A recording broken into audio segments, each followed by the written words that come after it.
রাতের আধারে মৌলভীবাজার টু কুলাউড়া রাস্তায় ২৪ নম্বর এলাকায় অজ্ঞাত ব্যক্তিকে হাত পা বাঁধা অবস্থায় পাওয়া গেল।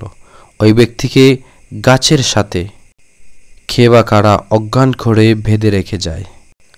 অবশেষে সেই ব্যক্তিকে স্থানীয়রা সেখান থেকে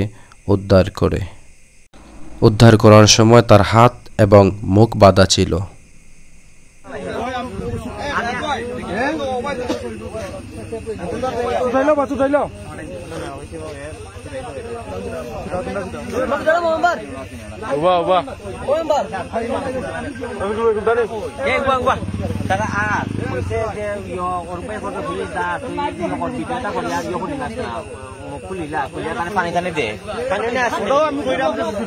মরা নাই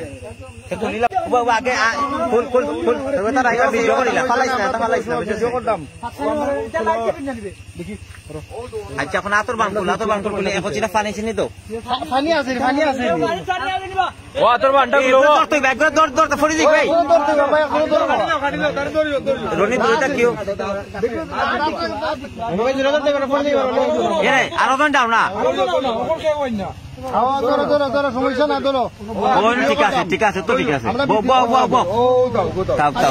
এখন পানি লাগবো।